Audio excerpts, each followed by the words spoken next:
إن الحمد لله نستعينه ونستغفره ونؤمن به ونتوكل عليه ونعوذ به من شرور أنفسنا من سيئات أعمالنا من يهده الله فلا مضل له ومن يضلل فلا هادي له أشهد أن لا إله إلا الله وحده لا شريك له وأشهد أن سيدنا ومولانا محمدا عبده ورسوله اللهم صل وسلم وبارك عليه وعلى آله وأصحابه والتابعين لهم إلى يوم القيامة أما بعد فقد قال تعالى في كتابه الكريم إن الذين قالوا ربنا الله ثم استقاموا تتنزل عليهم الملائكة ألا تخافوا ولا تحزنوا وأبشروا بالجنة التي كنتم توعدون نحن أولياؤكم في الحياة الدنيا وفي الآخرة ولكم فيها ما تشتهي أنفسكم ولكم فيها ما تدعون نزلا من غفور رحيم ومن أحسن قولا ممن دعا إلى الله وعمل صالحا وقال إنني من المسلمين. Hadirin yang dimuliakan Allah SWT, majlis kita ini adalah majlis fikir sebagaimana yang diriwayatkan dari yang mulia pimpinan kita, junjungan kita, Nabi Agung Muhammad alaihissalam. Fikir ini nilainya sangat tinggi.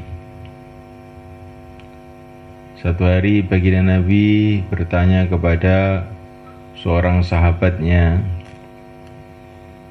yaitu Abdullah ibnu Abbas radhiyallahu ta'ala anhu, yang masih kecil waktu itu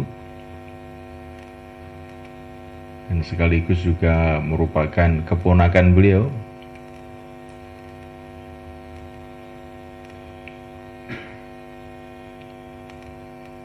Sepupu beliau, anaknya Abbas. Abbas ini paman baginda Nabi.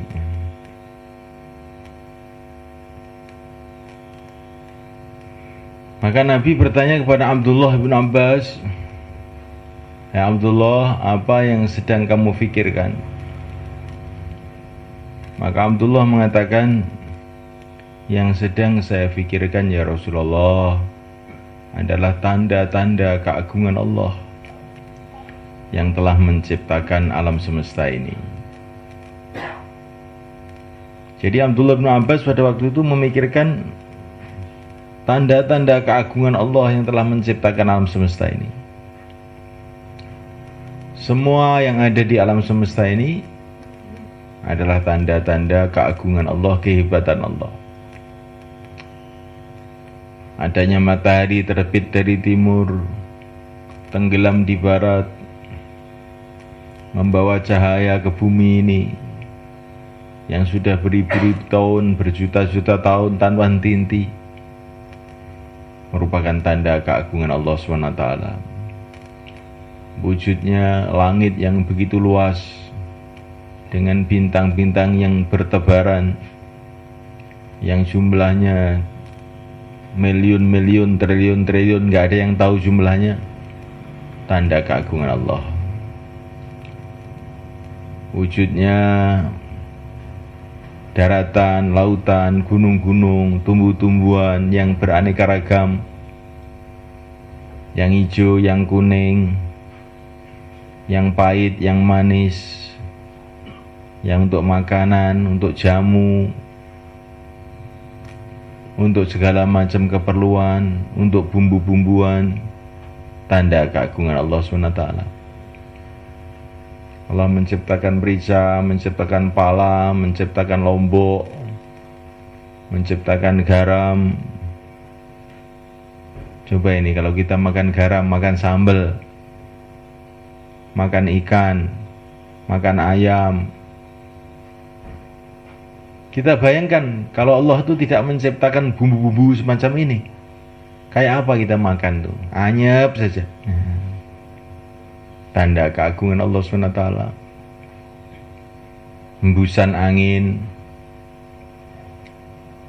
Bagaimana kalau dunia ini nggak ada angin kira-kira? Pabrik mana yang bisa mendatangkan angin? Tanda keagungan Allah SWT. Datangnya siang, datangnya malam, tanda keagungan Allah SWT. Bagaimana dunia ini kalau siang saja atau malam saja? Kayak apa hidup kita ini jadinya? Wujudnya laki-laki, wujudnya perempuan, wujudnya binatang-binatang, wujudnya sapi, wujudnya kambing, wujudnya ayam.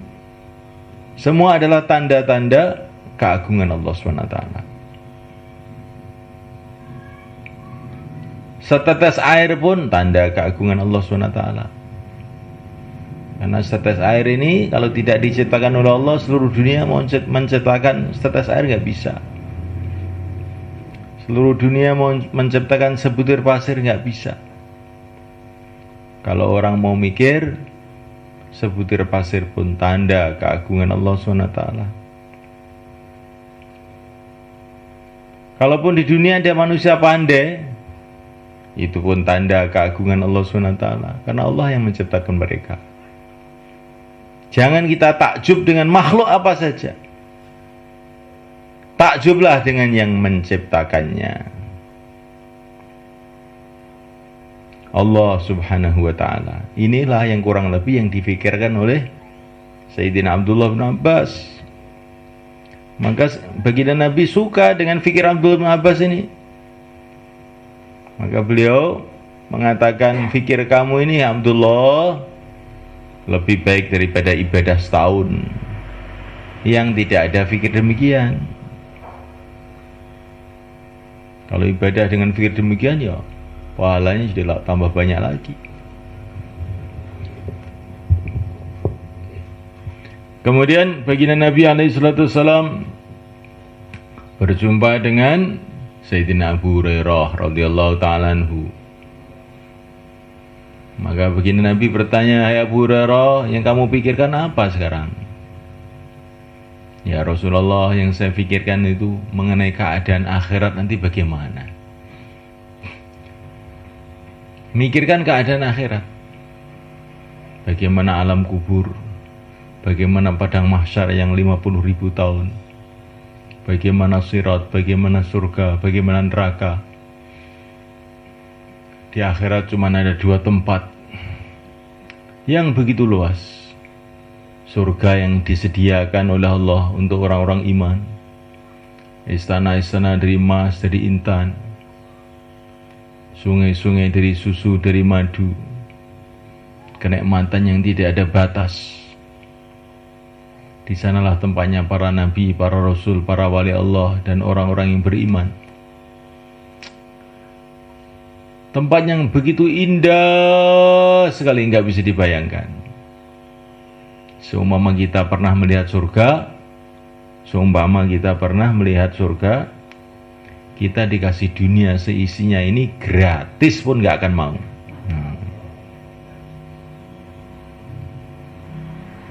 Gratis. Ini dunia seisinya ini kamu ambil gratis, halal 100%. Kamu nggak mau. Untuk apa sih? Saya dunia ini dikit aja cukup, aja mau ke surga. Seumpama kita tahu surga, tapi karena kita tidak tahu surga, maka dunia ini kelihatannya itu hebatnya. Maka Nabi itu ditawari oleh Allah, gunung-gunung mau dijadikan emas. Nabi nggak mau, karena Nabi itu sudah pernah melihat surga. Waktu Mi'raj Nabi pernah melihat surga. Gunung-gunung emas dikasih, enggak ada. Untuk apa ya Allah? Padahal yang nawar itu Allah, berarti ini halal 100%. Ini enggak mau Rasulullah.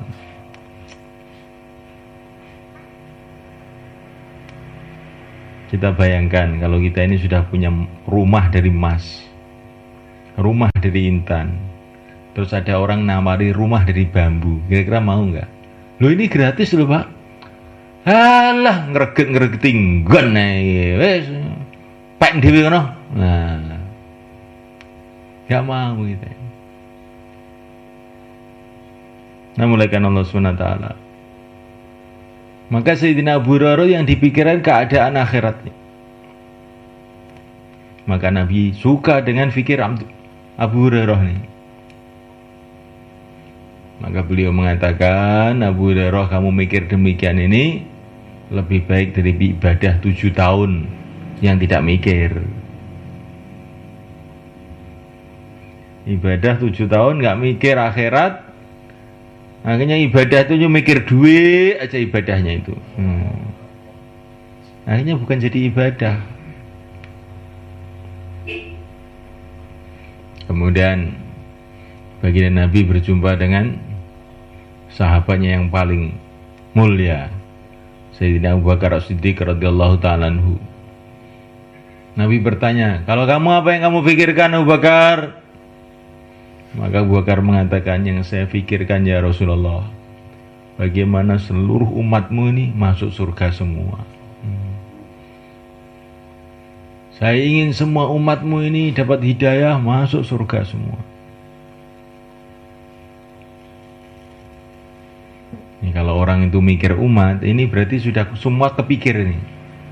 Karena mikir umat itu maknanya bagaimana umat ini dapat ridho Allah, akhirnya mesti mikir keagungan Allah juga, mesti mikir akhirat juga,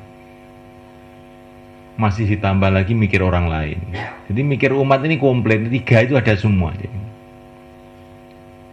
Ya, orang itu kalau mikir umat, lah umat ini tidak akan bisa baik kecuali dengan hidayah Allah, akhirnya mikir keagungan Allah.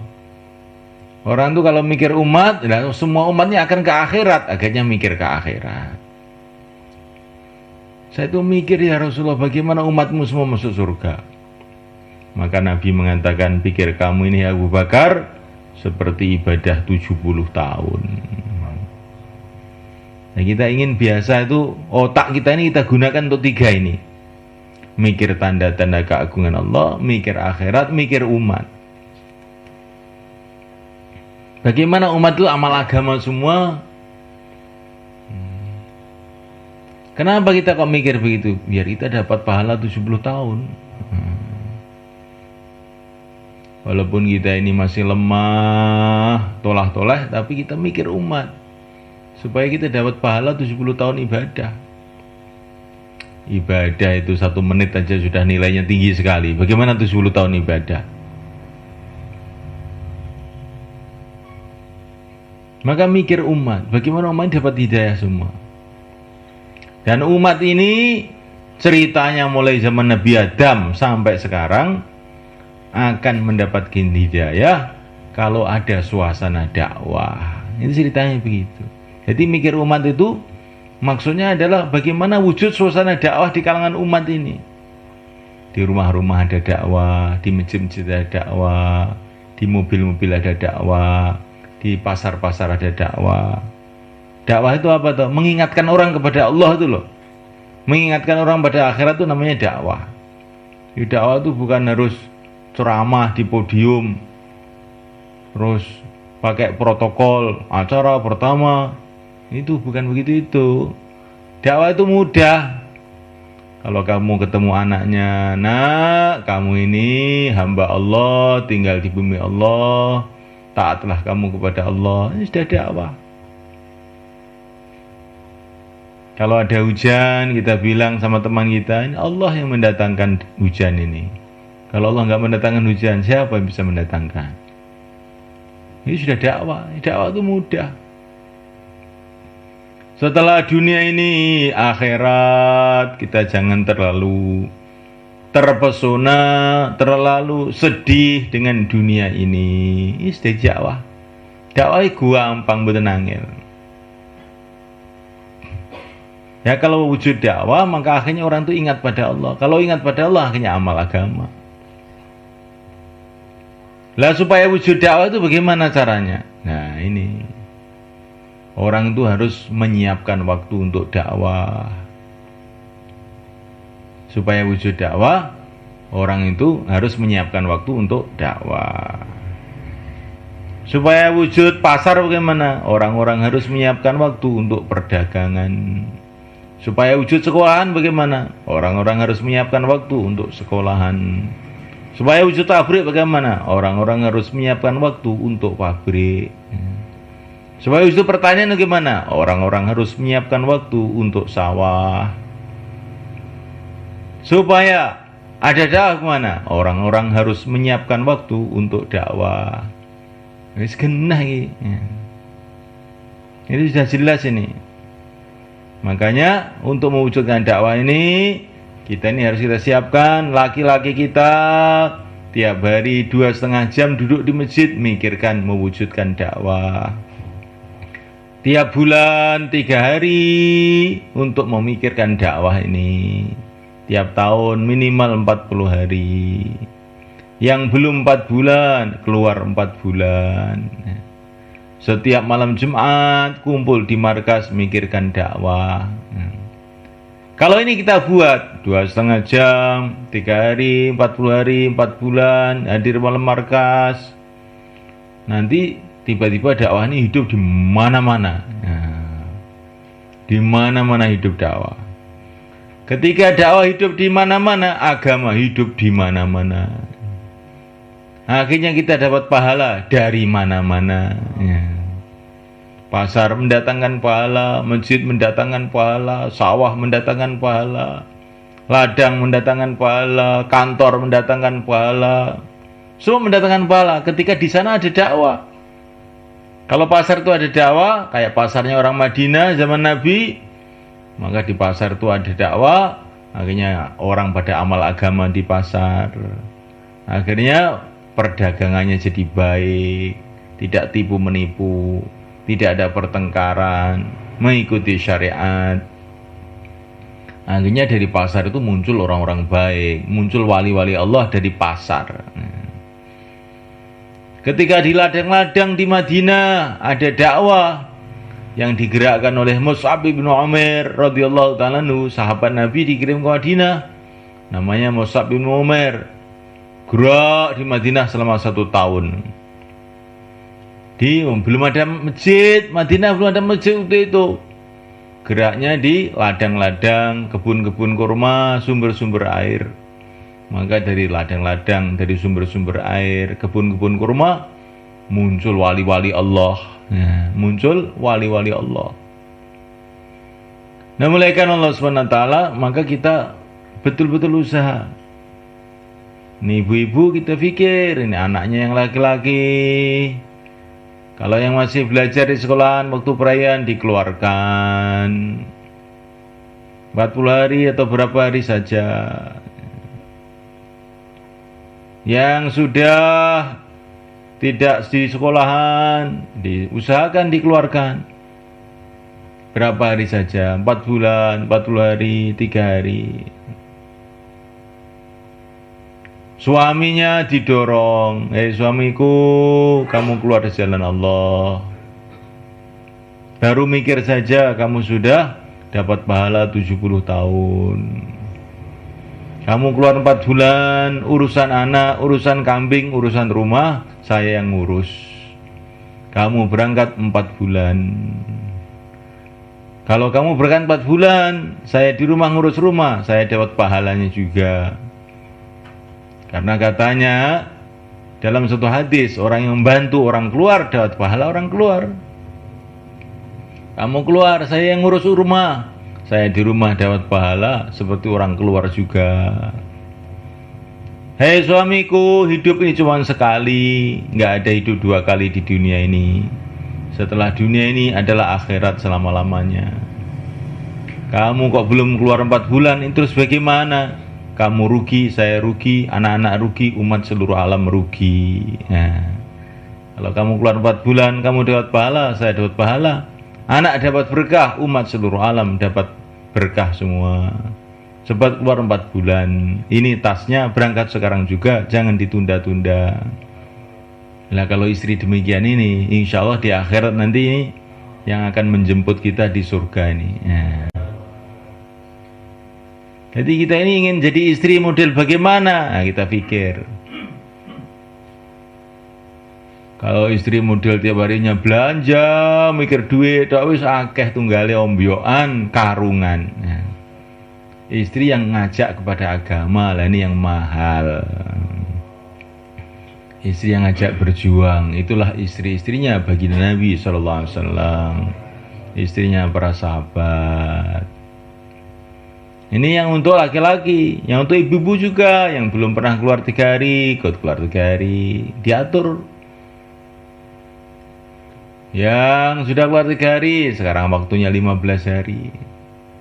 Kalau sudah 15 hari, nah, diatur, dimusyawarahkan, sehingga bisa keluar 40 hari. Kalau sudah keluar 40 hari, bagaimana mikir keluar negeri? Luar negeri ke IPB 2 bulan. Kalau sudah keluar negeri ke IPB, mikir ke negeri-negeri yang lain, ke negeri Arab, ke Eropa, kemana-mana. Lah apa ya bisa, wong saya ini bahasanya bahasa Jawa tok, kok disuruh ke negeri Arab. Oh, dakwahnya ajaib nih, bahasa Jawa pun negeri Arab paham juga. Dulu para sahabat dakwah ke Persia, ke Romawi, ke luar negeri itu taunya bahasa Arab saja. Nggak ngerti bahasa Inggris, nggak ngerti bahasa Persia, nggak ngerti bahasa Romawi para sahabat tuh. Ngertinya bahasa Arab tok. Tapi nanti orang-orang sudah pada bingung menterjemah semua, akhirnya pada masuk Islam.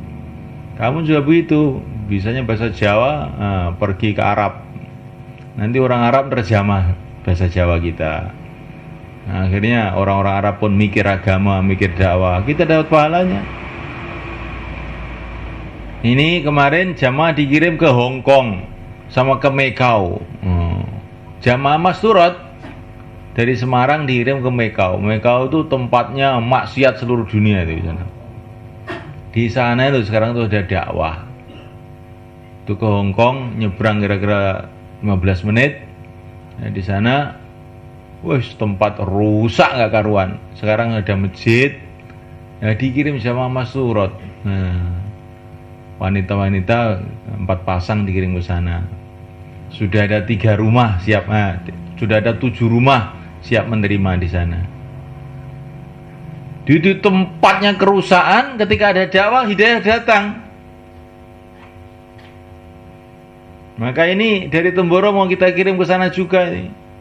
Yang sudah pernah ke IP 2 bulan kirim ke sana. Yang belum pernah ke IP ya ke IP dulu. Yang mampunya 3 hari, 3 hari dulu. Masya Allah, di Hong Kong itu Pak, ada jamaah-jamaah surat itu 2 tahun di sana. Ada yang 4 tahun, 6 tahun. Tapi sayangnya ini jamaah golek duit. Ya. Dari Magetan juga banyak itu. Bukan 3 hari, bukan 40 hari, 2 tahun. Anaknya yang masih netek, masih nyusu ditinggalkan, suaminya ditinggalkan, rumahnya ditinggalkan untuk golek duit. Nah, kita ke sana bukan mau cari duit. Duit itu Masya Allah, untuk apa duit itu? Kita mau cari akhirat. Cari doanya Nabi. Orang yang mikir umat didoakan Nabi. Rahimallahu khulafai alladzina yuballighuna anni. Semoga Allah merahmati penerus-penerusku yang menyampaikan agama dari aku. Kalau kita mikir umat, dapat doanya Nabi. Orang dapat doanya Nabi, Masya Allah, nggak akan rugi dia. Jadi kita ini mikir dakwah ini untuk supaya dapat doanya Nabi. Kita sudah berpisah dengan Nabi kita ribuan tahun yang lalu. Tapi kalau kita mikir dakwah dapat doanya Nabi, maka Assalamualaikum wa ta'ala, setelah doa nanti ibu-ibu mendaftarkan suaminya, mertuanya, anak laki-lakinya, didaftar nih. Niki keng terangkil niku Pak, keng markas. Saben dinten ditalni jamaah. Aja sampai anak kita mboten tumut. Aja sampai kakung kita mboten tumut. Didaftare kakunge. Kula ridho ikhlas karena Allah, kakung kula medal sekanulan. Seulan ngajeng. Kula ridho ikhlas. Anak kula medal 30 dina. Ditulis jenenge, alamate. Nggih dimusyarane kadang masjid. Nah, niku namine gotong royong mikirne agama. Nek urusan dunia wong bodho gotong royong gawe omah, gotong royong gawe dalan, gitu. Gotong royong napa-napa. Engko nek mboten gotong royong mboten jalan. Sampeyan ndamel griya nek mboten gotong royong mboten dalan. Sampeyan aja ndamel griya. Kayune nandur dhewe dhisik, nggih. Kocone gawe pabrik kaca dhisik, gendenge gawe dhisik. Nah, sampeyan sampe kok mati gak dadi omahe. Tapi kerjasama, nggih. Kocone tuku Komediun, kayune tuku saka perhutani, gendenge saka Winong.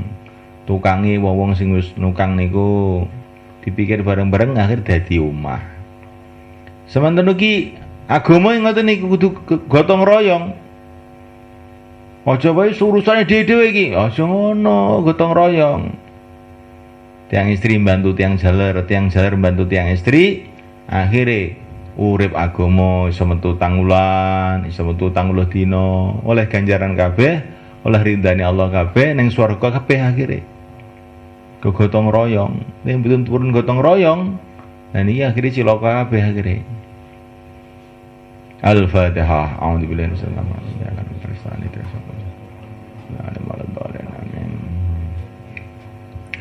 Allahumma salli wa sallim ala sayyidina Muhammad wa ala ali sayyidina Muhammad wa radhiyallahu ta'ala an kulli ashabi Rasulillah ajma'in. Alhamdulillahi rabbil alamin. Rabbana ighfir lana dhunubana wa israfana fi amrina wa tsabbit aqdamana unsurna 'alal qawmil kafirin.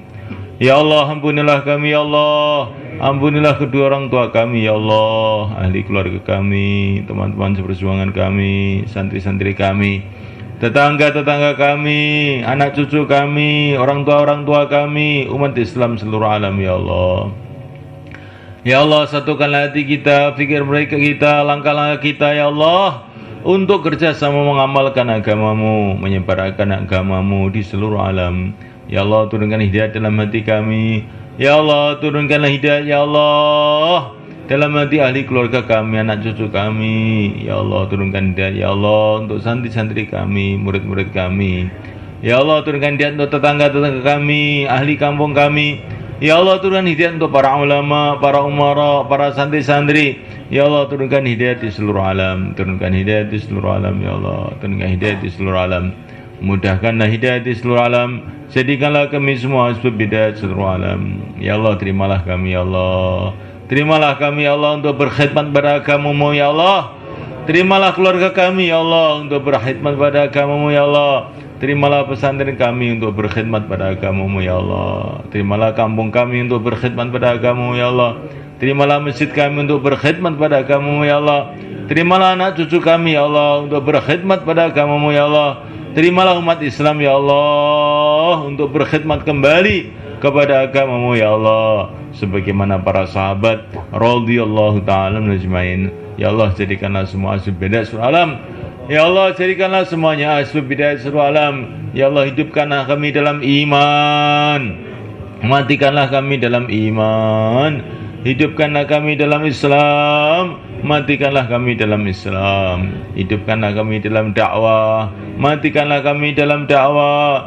Hidupkanlah kami dalam zikrullah, matikanlah kami dalam zikrullah. Hidupkanlah kami dalam ridhamu, matikanlah kami dalam ridhamu ya Allah. Matikanlah kami dalam ridhamu ya Allah. Kumpulkanlah kami ya Allah bersama orang-orang yang kau ridhai di surga Firdaus, bersama Rasulullah SAW, bersama para sahabat, bersama para wali-walimu, bersama seluruh orang yang beriman ya Allah. Rabbana atina fid dunya hasanah wa fil akhirati hasanah wa qina adzabannar. Wa sallallahu alaihi wasallam wa baraka ala sayyidina Maulana Muhammad.